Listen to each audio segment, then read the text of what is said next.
across all populations within Canada, men smoke more than women, and of course, part of the work that we've done is started to look at guys in the context of fathering specifically, because we see it as an opportunity to talk to guys during a transition where they're looking to probably make a few changes to be the best dad that they can be.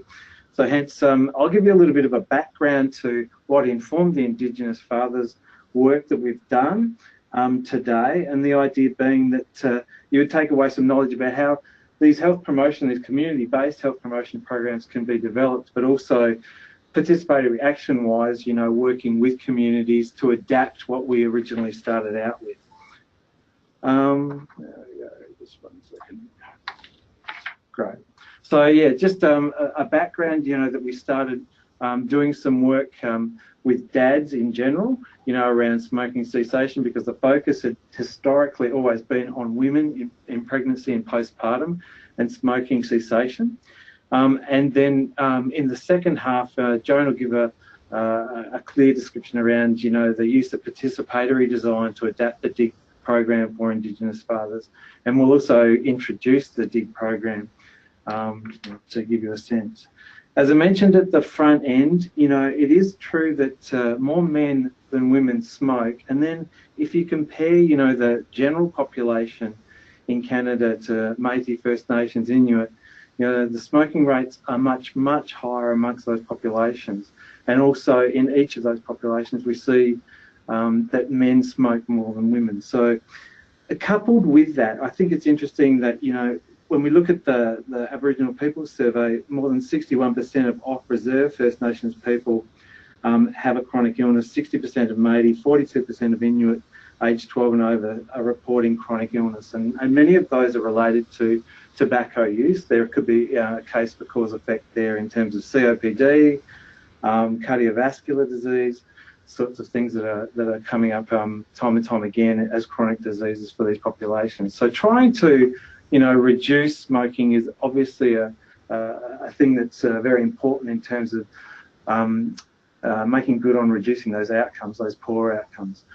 When we looked at what had been done for men in terms of specific things for men around smoking cessation and tobacco reduction, there was really very little out there. 11 studies sort of, bordered on looking at men, and only 2 really reported on specific treatments or gender-specific treatments for men. So there really hadn't been a lot of attention, to the work. We thought that, within the context of dads, there was a lot of good reasons why we might want to focus on dads in terms of their smoking and helping them to reduce. Our research shows that during pregnancy and into fatherhood, dads are often going through a transition into parenthood. They're looking for positive changes. They want to be good role models. And so if we can help them reduce and quit their smoking, it's got great benefits for not only them, for the people around them. Indeed, as well as reducing chronic illness in men, it does a really nice job. If the man's reducing his smoking or quitting, it certainly supports the women's efforts to reduce or quit. And it creates smoke-free homes for kids. So then, there's not the second-hand and third-hand smoke issues that we're well versed in these days, and also that the children are more likely, if they grow up in a smoking household, to be smokers themselves. So we're trying to intervene with dads to have a flow-on effect, a positive flow-on effect to reducing smoking and smoking exposures in families. When we first started out back in 2010, we'd done lots of preliminary work before this, but in terms of an intervention, this was one of our really early pieces, and this one is called The Right Time, The Right Reasons. We'd interviewed a lot of men about their smoking, and these were predominantly new dads, and we asked them about, what they wanted to do in terms of quits, what were their issues, what were their challenges, and we really drew from those narratives to produce a book that really engaged men to think about being a smoke-free dad, to inform fathers about the effects of secondhand smoke, but also to inspire dads to reach a tipping point to make that first step to reduce and quit. So in terms of, health promotion theory, this is really a pre-contemplation kind of piece where we're giving a booklet, and it's also available in PDF, and offering guys an in to look and see that other guys are struggling with the same sort of challenges, and not prescribe a way for them to quit, but to help them think about moving into being ready to quit and starting to collect on some strategies for doing that. So it's a really nice piece of work. It's been so popular. It's been translated to French and to Chinese, and we've had such demand for this booklet. It really, I think it just reflects good content, good authentic content from the dads, but also I think it reflects the fact that there really hadn't been anything out there for dads. So from that, that print-based piece, we were interviewing guys again around smoking cessation, and what they were saying to us was that they wanted to connect with other dads. They actually wanted face-to-face interactions around reducing and quitting smoking. So it was interesting. We started up an 8-week program called the Dads in Gear program with the support of CIHR, and a really interesting kind of experience for us, because we really were able to prove some men-centered principles, if you like. We were very careful to talk to the men about a strength-based approach to being smoke-free. So there's enough stigma goes with being a smoker, and so we really didn't want to reify that. We wanted to give a safe haven and really talk about the strength base for quitting and reducing. A lot of things around masculine ideals, the idea of connecting with other men and having another man's back, so to speak. So the idea of supporting other guys with a challenge that you fully understood yourself was important. We wanted them to be autonomous in their decision making. We weren't going to tell them how to get this done in terms of quitting smoking. We knew they wanted to be positive role models, and we knew that if we could lobby the collective energy of these guys in groups, it could work really well in terms of driving a culture of being smoke-free.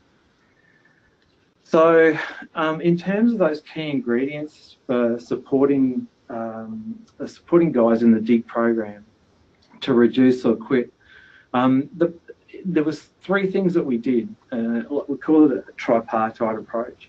One, certainly about the smoking cessation. So we made available NRT for the men, but also an orientation about autonomy, self-management, and peer support. That idea that it's on you in terms of the management and the day-to-day working through to reduce and quit, but there's lots of tools there, and it's about finding the right one for you, or the right collection of tools for you.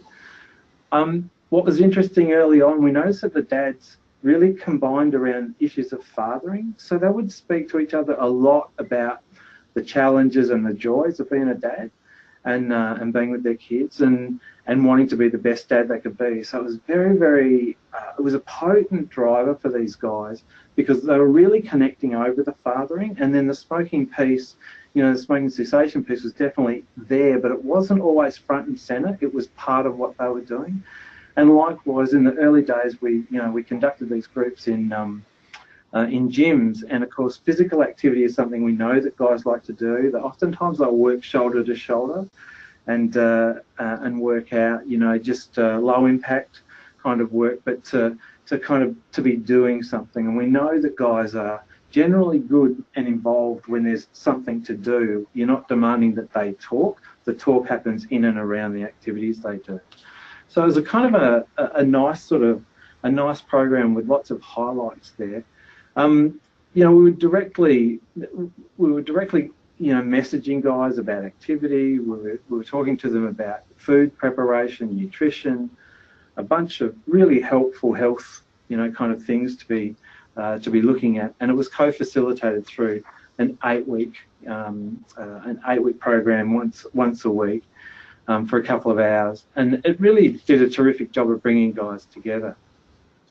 The things that we did, there were 8 sessions, and we would theme these sessions. So Puck in the Net, Full House, Fishing for Answers. So we'd build activities that would work in with each of the 3 pieces that I mentioned, that smoking cessation, that fathering piece, and the physical activity piece. So it was a nice blend. Certainly there was elements to it that were more talk-based than activity, but it certainly all worked very, very well. And the acceptability of this was high as well. Our feedback from the guys who did this, the Dads in Gear, was very positive. So we made some adjustments and kept moving forward with that. And part of trying to sustain the program and scale the program was to develop a facilitator manual. The idea being that we would be able to train guys to lead men in their community who were dads who wanted to reduce or quit smoking. So in some instances, we could insert the smoking piece into an existing fathering programs. In other places, it could be, administered as a standalone program. So it was important that we be able to give the facilitator manual, and then early on we bring people in to do the course of like a train-the-trainer kind of session with that to administer this 8-week course. So it's got a nice rich history. It's all empirically based, which is good as well. So this comes from a researcher program through the Facet research program, and it comes from more than a decade and a half of work. So it's so nice to have product, and also product that's informed directly by these potential end users of the product. So there's nothing dreamed up here in terms of what we think might work. We're deeply informed by the guys who are asking for resources to help to reduce and quit smoking. So when we wanted to move this into Indigenous communities, we looked for some ways of doing that. And one of the first things we sort of did was work with some groups out of West Kelowna and Merritt, and there's a couple of photos here. And there were 6 guys in each of those groups. And this was in the spring of 2015, the winter of 2016. And the guys who came along to those courses or the DIG program had at least one child under 6 years of age who smoked, and they wanted, these guys wanted to quit, so they, it was in a good place in terms of coming into the program. So the idea was to train, Indigenous men in working with their communities and the dads in their communities to reduce and quit smoking. So those 2 original kind of pilots that I mentioned had some reasonable success. 28% were smoke-free after the program, and 43% had reduced their smoking. So fair enough, it's a small N, an N of 12 in total, but at the same time, it's obviously resonating with the guys who are going into those spaces. Of course, whenever you adapt something from population of fathers in general or overall, and you go into subpopulations, Indigenous men, it was important for us to get cued to the things that would resonate with them. And so we started with the DIG program, but certainly sought their feedback in administering that pilot and getting a sense of what worked for them, what they adapted, what changes we might write in to help inform the next lot of guys who would be administering, this program. So some of the things they said to us, the inclusion of elders, drumming at the opening, the addition of a family meal, the traditional use of tobacco needed to be acknowledged and worked through with the guys. Also, Indigenous stories as a way of working through the traditional use of tobacco as well, and the role of men and fathering.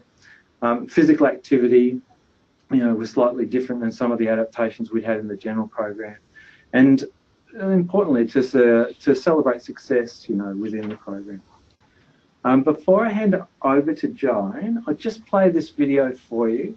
It's from Frank. He's one of the DIG participants, and it's a really nice testimonial to give you a bit of a flavour of the things that he found beneficial. Well, I think that first when I decided I wanted to have children, it was a lot about leaving a legacy. But when I actually had children, it's really more about being able to live a life with them and to see the world again through a child's eyes. It's something that really opens your own eyes to what all you've been missing. So my experience with being part of the Dads in Gear program, I had recently quit smoking, and it's kind of an ongoing challenge. You do tend to lose your social circle when you quit smoking. And for me, it was a bit of an opportunity to be able to have a group of guys who are all going through the same thing I was going through, and we're in a similar stage of life as well. So having certain do in order to help achieve the goal of quitting smoking was really important, because you do tend to feel like when you quit that everybody else smokes and you're kind of an outsider. So the thing I value most about the Dads in Gear program was just the ability to take an opportunity to see what ways I could improve upon my own life in terms of living a healthier lifestyle, but also being able to learn and improve upon my parenting. I wanted to quit smoking mainly to improve my health. Once you have children, it becomes very important to you that you want to live long enough, I guess, to see them achieve certain life goals, getting married, to graduate from university, things like that. And I started wondering, every time you have a cigarette, you're taking a certain amount of time off your life. And to me, it started feeling like I was robbing my children of that time, and also maybe grandchildren further down the line. My advice to a new Aboriginal dad who's smoking is to quit. So I would definitely recommend the Dads in Gear program to other dads. I know there's a lot of egos out there, especially as men, we don't want to admit that we don't know something. But there is a lot that can be learned. There's no rule book for this, for being a parent, for being a dad. So just being able to share your experience with other dads and be able to hear their stories as well, it really just adds like a real grounding for you, that you're able to know that you're not alone, and then also everybody's going through the same thing in their own way.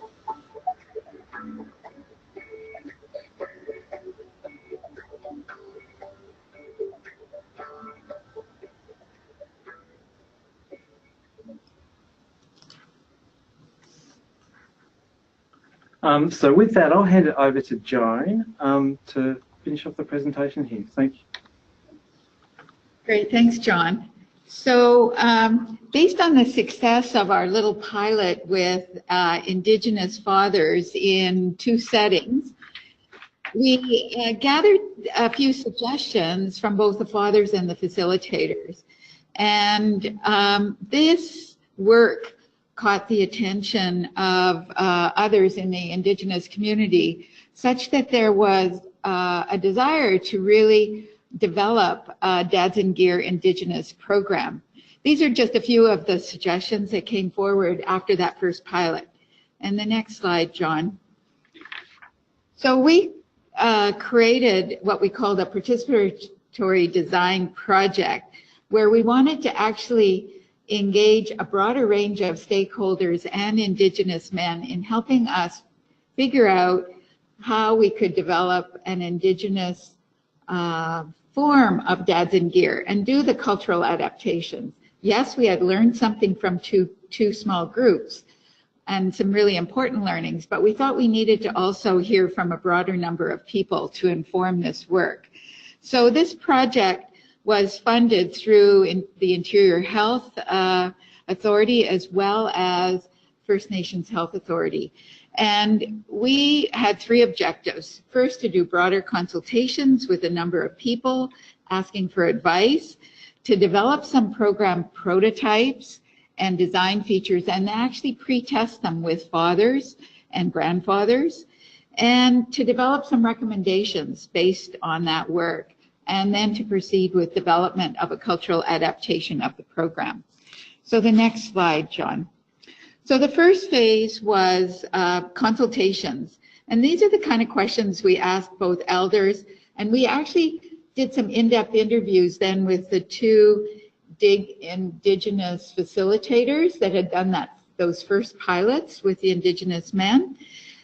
We wanted to understand what they thought after some reflection, some time had passed, needed to be changed to make it more suitable for Indigenous dads based on their experience. And then we began to consult with a broader range of stakeholders as well, seeking their advice. These stakeholders were tobacco control specialists who worked in Indigenous communities. They were physicians who worked in Indigenous communities, other elders, etc. A broad range of people. And through all of these consultations, we were also very aware that, we were trying to develop a program that really for a very diverse community. And so we were very open to any suggestions at this stage. So next slide. So being very open to suggestions, we got a lot. And I'm not going to go through all of these, but we got lots of suggestions around smoking cessation, lots around fathering, as you can see here. We were trying to get suggestions around each component of the Dads in Gear web program, because we knew that this tripartite program of smoking cessation, fathering, and physical activity worked really well and engaged men and retained them in the program. The next slide. And here's some more suggestions around just physical activity and healthy eating. And some of these aren't necessarily earth-shattering, brand new suggestions, but in some ways verified some of the approach that we were taking in Dads in Gear as well. And also reminding us that we needed to include lots of options so that people could tailor the programs for their particular communities. Next slide. So we began to then, with this information, to develop some program prototypes. And we did that in consultation with our research team, which included a number of experts and representatives from the Indigenous community. And we got some guidance to help us bring together some of these ideas and develop some prototypes that we could then pilot test in some consultation groups with men. And in the next slide, you'll see that our guiding principles in these consultation groups is really to position the fathers and as experts, and to really engage them also in some innovative ways to create an environment or a setting where they could begin to bring forward maybe some new ideas that we hadn't already thought about. The prototypes that we shared in these consultation groups were, for example, an infographic on traditional tobacco and the use of smoking cessation aids. This came up time and time again in some of our first phase consultations, but also the caveat that not all Indigenous communities use traditional tobacco, so we needed to also acknowledge that as well. We also wanted to include some interactive activities that were based on some of the ideas that came up from phase one around quitting smoking, to see what men thought about them in particular, as well as some ideas and activities around being fathers. So I want to give you an example of one of the things that we shared in the consultation group. So that's in the next slide. So we shared this bottom triangle infographic, and it's kind of small, so I'm not necessarily expecting you to read it, as one example of an infographic or a resource that could be shared in the consultation groups or in the Dads in Gear program. And in the consultation group, we said, is this a good way to start a conversation about the difference between traditional and commercial tobacco? And what suggestions do you have? And so we use this as the prompt in those groups then to generate this conversation. So some of the ideas that came out of that conversation was that we needed to link traditional tobacco to ceremony, but we also needed to recognize that this is a very complex topic and that the lines sometimes are blurred in terms of commercial and traditional tobacco in communities, partly because traditional tobacco is sometimes not accessible in communities. And so commercial tobacco is used in its place. And so based on some of that conversation, and this is just snippets of it, we developed a much clearer infographic, as you can see in the background here. But we also realized we needed something more than that. And we drew and enlisted the help of David Archie, who is an elder in one of the First Nations near Kamloops, to help bring a voice, an Indigenous voice, to explaining the use of traditional tobacco in ceremony, and also to talk about the role of fathers in passing those traditions and ceremonies on to their children, and the role that fathers can play in that. And so we've got this beautiful video of David Archie explaining the differences between traditional and commercial tobacco and explaining how it's used in ceremony.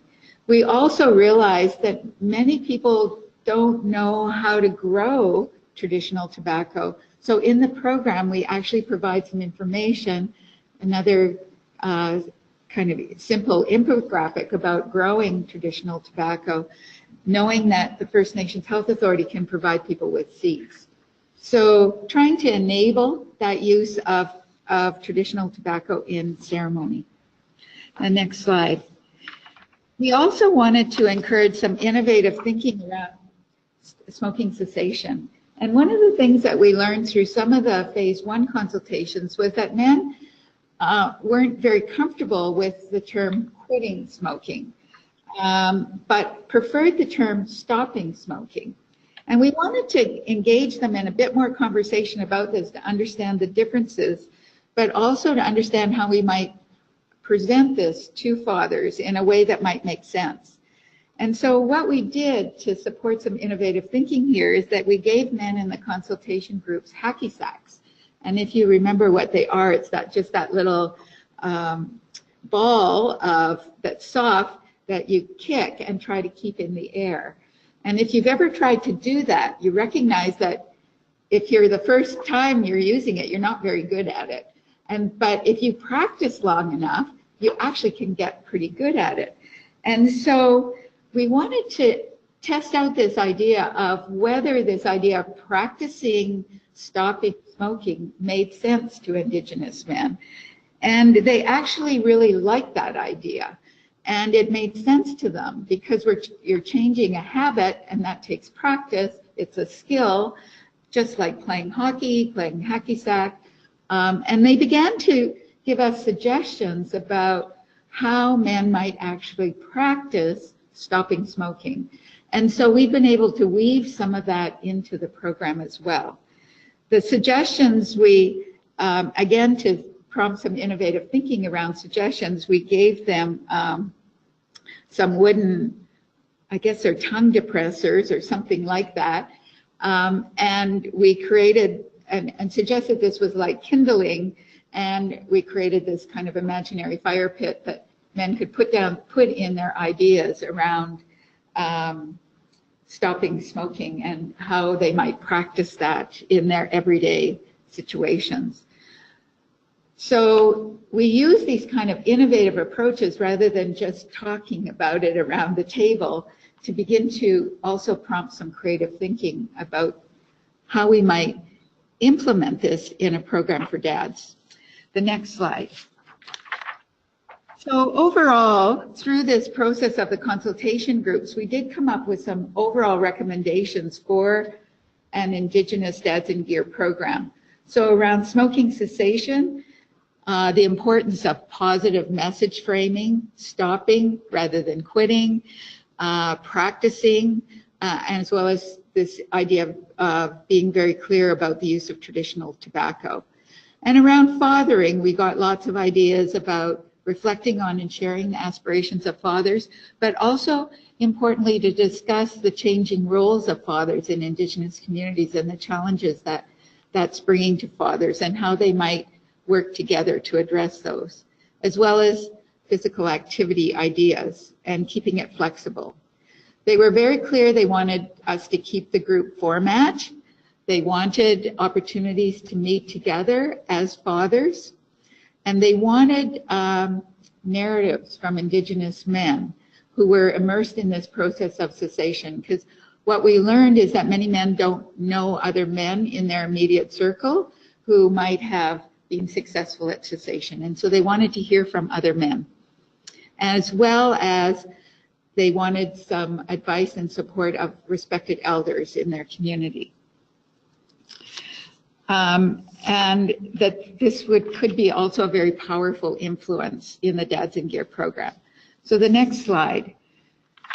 So we began to use all this information to then develop the program with the input of our team. And one of the first things we did was to develop an Indigenous logo with the assistance of an Indigenous artist. And so you can see it has some similarity, but clearly recognizable as an Indigenous version of Dads in Gear. In the next slide. We also developed all of the resources and put them up on a website that you can access here at dadsandgearindigenous.ca. As far as we know, this is the first program for Indigenous fathers to support smoking cessation. I like our original program. It also it has a strong emphasis on fathering, physical activity, and also smoking cessation. On the website, accessible to anyone, are many of the videos that we've developed and the resources. And the next slide. And you can see here we have 10 sessions, and this is on the advice of the fathers and facilitators, as well as some of our experts, that we needed to extend the program a bit longer for this program, particular program, and so we did that. And as you can see, we have still a theme for each session that gets woven in through each of those 3 activities. The next slide. We've also developed a facilitator manual and also a program manual for fathers that would be used throughout the program. Again, these resources were developed to support the implementation of programs in communities wherever this program is delivered. The next slide. These are some of the materials that are available on the website, as well as the Fathers Program Manual. Rather than giving fathers handouts every week, we've developed this program manual for fathers, and there's some places in there for them to take notes and to keep track of some of the activities that we've asked them to do following each week.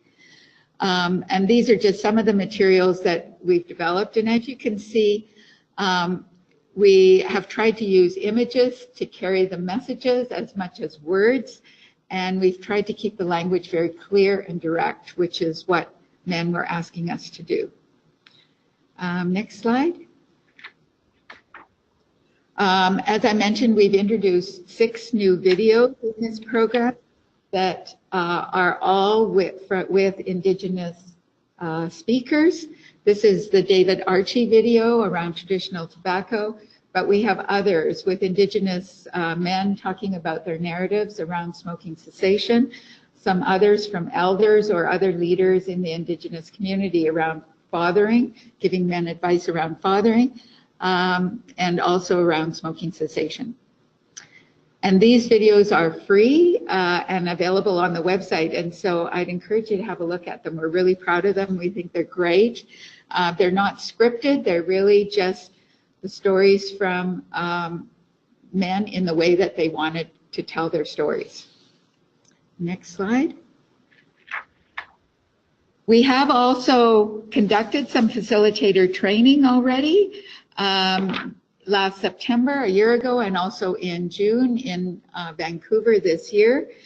And as you can see by these pictures, we try to keep the training sessions very interactive and including some activities to demonstrate what a session in the Dads in Gear program might also look like. So we try to reflect that in the training program as well. So it's a 2-day training program where we've trained Indigenous men from actually across the province who've come to this training. Next slide. And as you can see here at the end of the 2-day training session, we give men a certificate. As we understand, the First Nations Health Authority are preparing to now work with communities to begin to deliver this program in a number of communities across BC. The next slide. So, as we begin to consider implementation in communities, when we reflect on some of our own work in implementing the Dads in Gear program, we know that we need to address some barriers to participation, whether that be fathers or grandfathers. And so we need to carefully think about the setting where we hold these programs, the time of day that we hold the programs, and any travel considerations that might be barriers to men participating in the program. So we need to work around, where possible, men's work schedules and etc. And men tell us this is not impossible.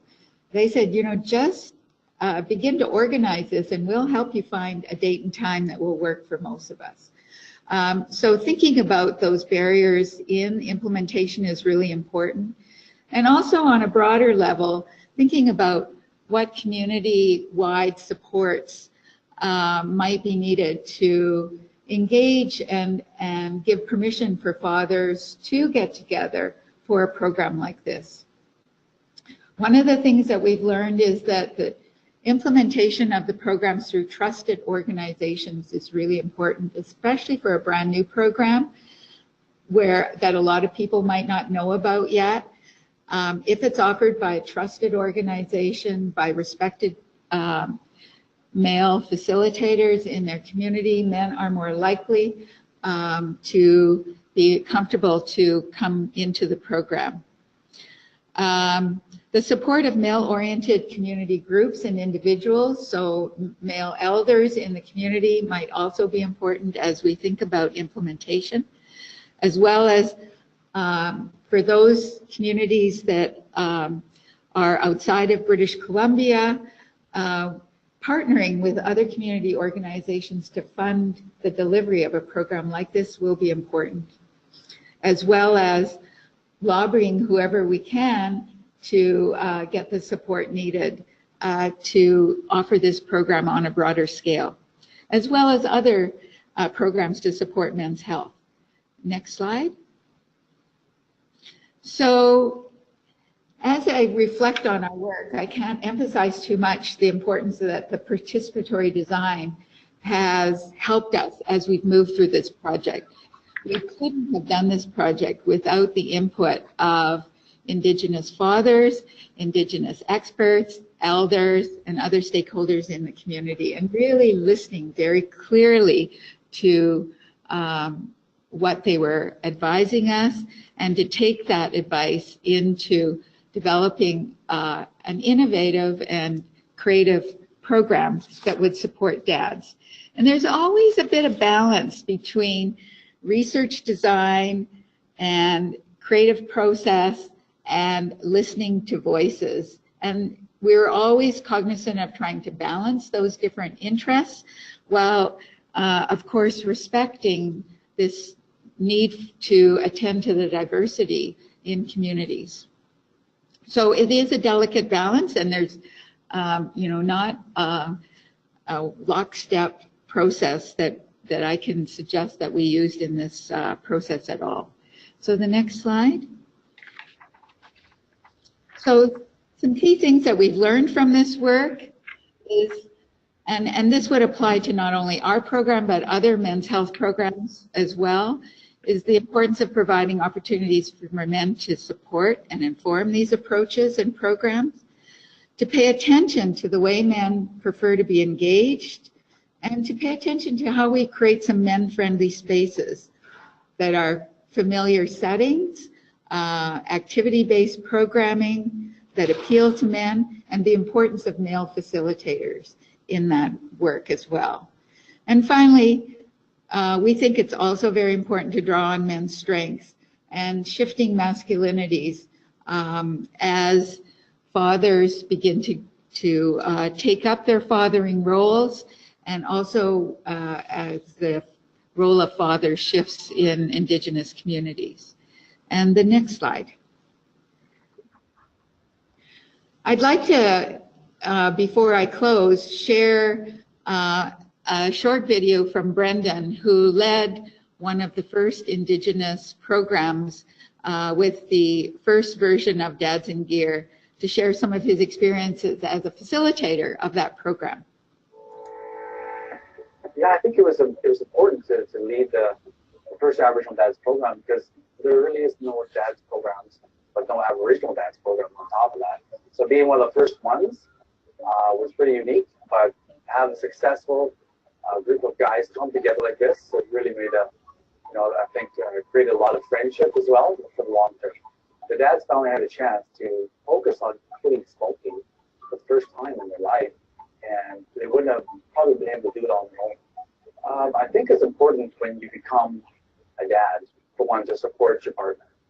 We also know that it's to be a good role model for your kids.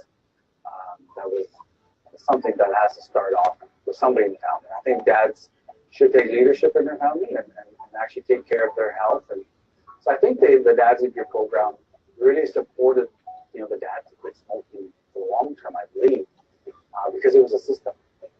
There was actually proven steps in place that helped us kind of figure out what we needed to do. But I think the putting it all together was a really a wise idea, coming at it from a parenting point of view, because that's really what it was about, was becoming a better dad. But then being a healthier dad, being a non-smoking dad. So I think the program itself actually helped me personally, I think, to see the dads actually making a commitment themselves, but to see the dads bettering themselves. This is not something they had to do. They volunteered to become healthier. They volunteered to become better dads. And for me to see that I had a part to play in that, to become a better dad, was pretty impactful.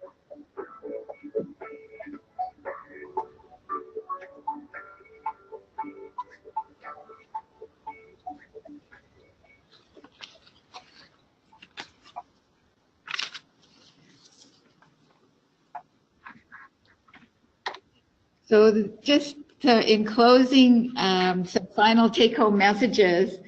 As I've mentioned previously, involving Indigenous fathers was really key to this work.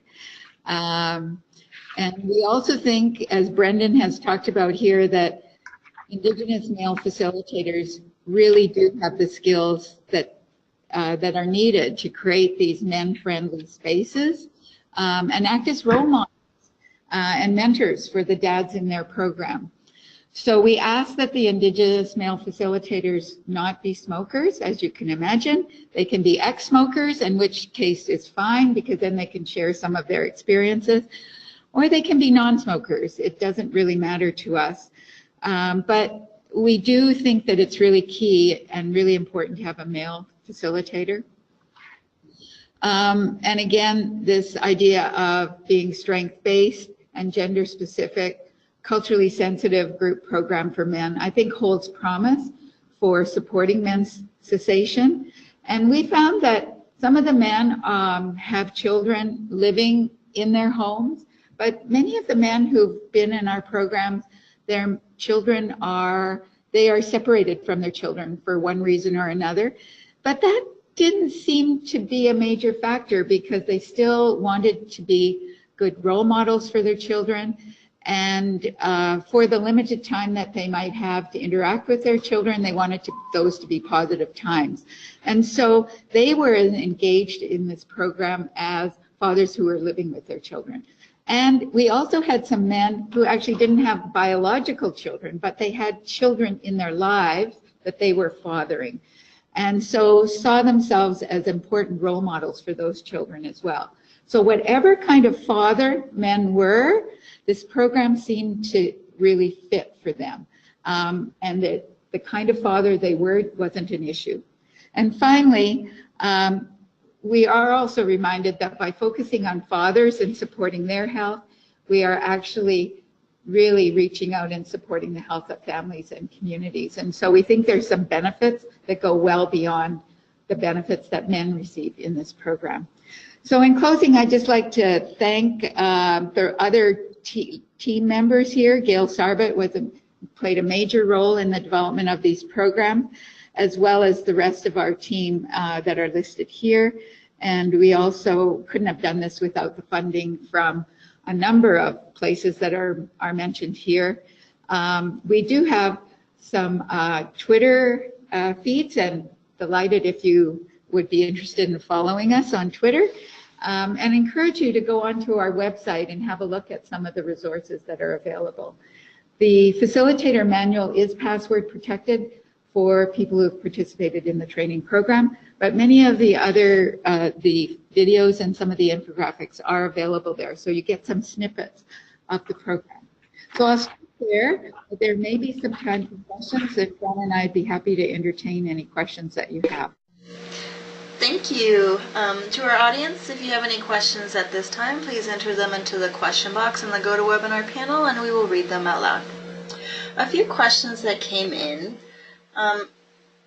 how long was the program in general? And on average, how long did it take for someone to commit to stopping smoking? I think I can answer that. The program itself runs about 2 hours, 2.5 hours once a week over the initial program. The initial Dads in Gear program was over 8 weeks. The Indigenous program is over 10 weeks. And it's a bit longer. It's probably closer to 2.5 hours to accommodate the family meal, which is included with each session. What was the second question? How long people it take to commit to stopping smoking. And you know, we don't ask men to stop by week 3 or give them 10 steps to stopping smoking. We really each week are providing men with information, tips, strategies, action steps they can take towards reducing and quitting. And we encourage them to try these out at this time with the support of the group. And so it's really up to each man to decide when and how they're going to quit. And really the support of the group is there to facilitate that. And so it's not exact. I don't know if I can tell you exactly when most men decided to quit, because it's very variable. We had one man quit the day before the program started because he knew he was starting this program, and so he stopped the day before. Others will take much longer before they make that final effort to quit. So there are steps along the way. We encourage men to have, you know, practice having a smoke-free afternoon. Practice having a smoke-free day. Again, trying to emphasize this idea of practicing. Try it out, see how it works. Play soccer with your kids and have a smoke-free afternoon. Again, trying to identify some of the strategies they might use to practice this new way of living. Mm-hmm. Mm-hmm. And of the people who stopped smoking, did you record if they stopped it cold turkey, or was it more of a gradual cessation for the majority of the participants? I don't know if I can answer that. You know, men do it in different ways. There's no right way or best way to quit. So we really tell men it's up to them and leave it up to them to decide how they want to reduce and quit. A lot of people do quit cold turkey, and that's fine. And we do provide also smoking cessation aids, or let men know how to access smoking cessation aids, suggesting that those might help manage some of the withdrawal symptoms. And we do spend one session on smoking cessation aids, for example, the patch, other forms of nicotine replacement, explain how that works to support their cessation and why it might be helpful. Mm-hmm. So I don't have data particularly to answer the question, but for our purposes, it hasn't been that important to really track that, because we're just really interested in supporting whatever men decide to do in terms of their cessation. Mm-hmm. Okay. And another question for the audience. Did you engage selected men from your target community as research partners in your study, or just participants? They were probably, most of them were, I would guess you would call participants, although in phase 1, the stakeholders that we engaged also were individuals that actually helped us do the videos. They are some of the people in the videos. So in that way, they were actually in part of the team, as you might call it, in creating the resource for the program. And we think the videos are very powerful, and they're very short. And the reason why we chose videos is that in every community, there may not be, at the time that a facilitator might need it, an elder or a person who's quit smoking who can come and talk about their narrative with the group. And so we encourage facilitators to draw on those community resources when they have them available. But if they don't have them available, they can use the short videos in their Dads in Gear session and use it as a way to prompt further conversation about the issue. So I guess the Indigenous men and stakeholders and experts involved played both roles in our project. Mm-hmm. And we'll definitely include those videos in our follow-up materials to the audience as well. I think that's all the questions for now. Joan and John, is there anything you'd like to add following your presentation? John, do you want to add anything in closing?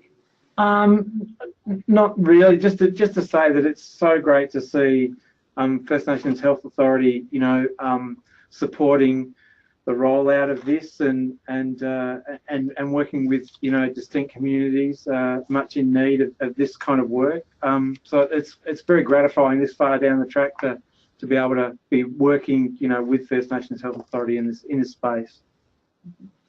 Yeah, and I guess for people outside of British Columbia, if you're interested in further information about delivering this program in communities in your region, we'd be happy to chat with you about how we might work together to make that possible. So by all means, please do contact us if you're interested. And I'd really like to thank you for joining us today and for your interest in this work.